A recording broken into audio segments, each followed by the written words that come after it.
Então vamos fazer a inclusão de um contrato aqui no GPA, um contrato, uma CPRF. A gente tem um exemplo aqui. Vamos pegar essa CPRF aqui. A gente tem aqui a data de desembolso, tem a data do contrato, data do vencimento, tem a taxa. No caso aqui está falando que é pós-fixada, mas no caso é pré-fixada mais pós-fixada, porque são 3,01 ao ano mais 100% CDI. E aqui embaixo a gente tem aqui as parcelas, falando o quê, né? Que tem tanto parcelas de principal quanto parcelas de encargo, né? Então vamos começar aqui incluindo o contrato no GPA. Então aqui contratos, criar.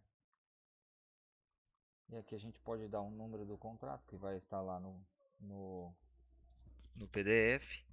A gente escolhe uma modalidade, a gente pode escolher tanto um CCB quanto um CPRF, né? Depende da forma que a modalidade foi feita, né? Então, por exemplo, CCB mais capital de giro, CDI base exponencial 360, então a gente pode escolher essa modalidade. Por que um CCB?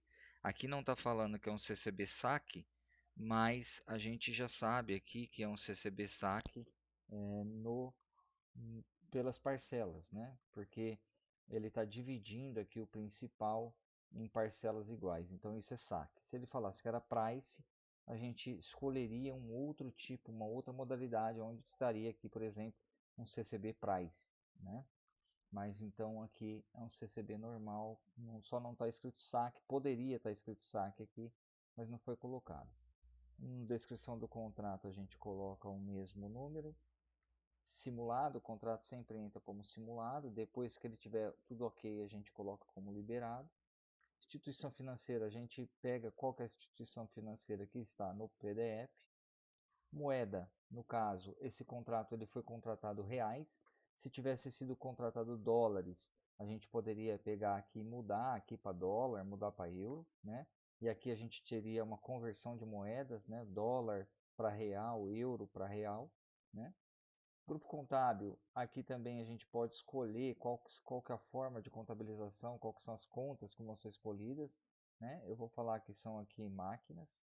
Isso daqui muda um pouquinho, né, a contabilidade, depois a gente pode fazer um vídeo específico para isso. Qual que é a data do contrato? No caso aqui a data desse contrato é o dia 13 de 11 de 2025. Então, 13 de 11 de 2025. A hora que eu der um tab aqui, ele já vai preencher essas duas outras datas.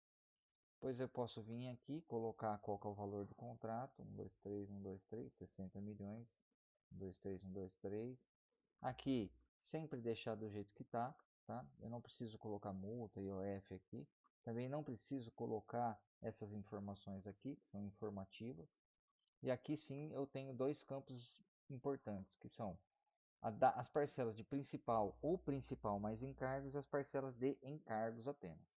Então, olhando aqui no sistema, no PDF, eu tenho que a primeira parcela de principal, ela é em 16 de 11 de 2025. E aqui já dá para a gente ver algumas coisas, né?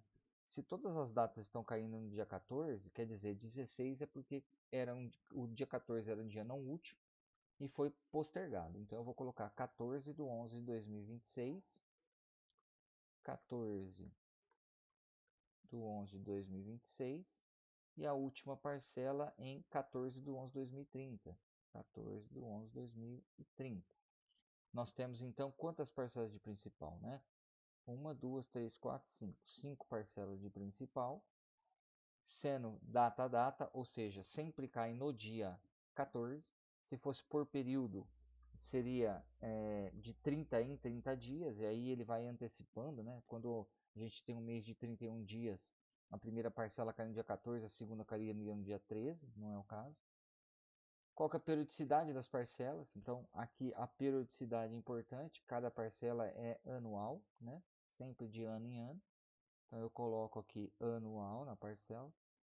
E aqui, vencimento de ano útil prorroga, porque aqui está falando que prorroga, né? Dia 16, né? Sempre prorrogando.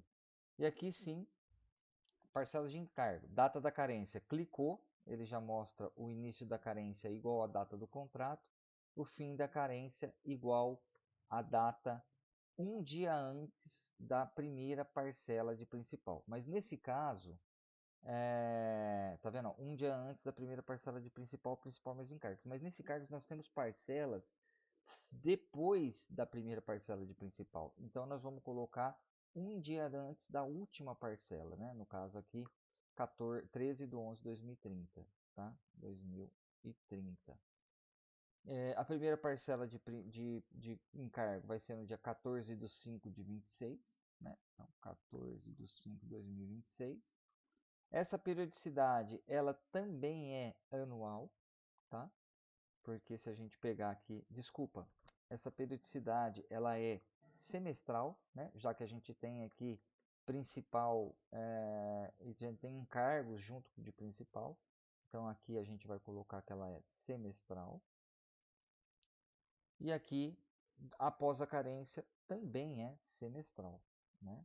Também é semestral, tá? E aí eu salvo essa primeira aba, ela vai gerar aqui várias outras abas, né? Quais são as abas obrigatórias na inclusão de um contrato? A primeira, é claro, a segunda, a terceira e a quarta. O restante é informativo ou é gerado pelo sistema, tá? Então, se eu vier aqui no índice, aqui eu posso colocar então que o índice ele é pré e pós-fixado, já que ele tem taxa pré e taxa pós. A taxa 3,01% ao ano, composto corrido, né? Poderia ser útil ou não. E aqui eu vou colocar 100% do que? Da moeda CDI. E já vou salvar.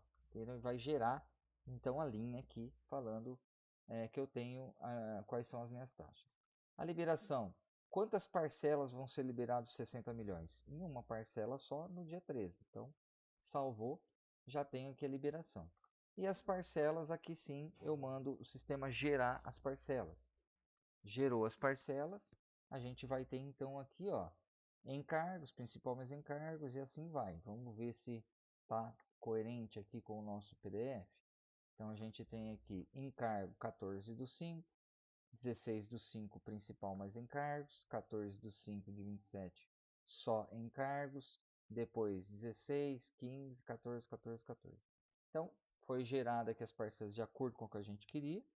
E aí o último passo mais importante é mandar calcular. Calculo, ele vai calcular o contrato e a gente vai ter então aqui o resultado da planilha, né, do cálculo. Deixa ele acabar de calcular. Calculou, né, não deu erro, senão apareceria aqui em vermelho. E aí eu clico aqui no botão consultar contratos. Consultou o contrato. Então ele tem aqui sempre a liberação, as parcelas de principal e as parcelas de encargos, tá? Então está aqui calculado. E aí a gente confere o valor, se deu certo ou não. Eu já estou vendo aqui que não deu certo. Por quê? Porque em vez de 60 milhões a gente colocou 6 milhões, né? Então vamos editar o contrato.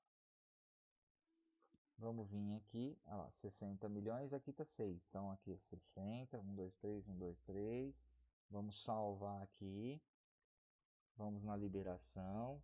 Vamos editar aqui 60 milhões. Né? Salvar. E a gente manda calcular novamente.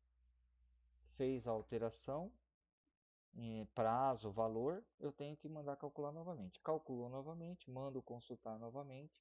Agora sim ele ficou correto, 60 milhões, né? As parcelas de baixa, 12 milhões. Aí eu tenho valores sem valores negativos, né? A parte de juro pré, que é 3,01, e a parte do CDI, que a gente chama de correção, né? Então a correção, na verdade, é o juro pós, E aqui o encargo é a soma de juro pré mais juro pós. Então é a soma de juros mais correção, né?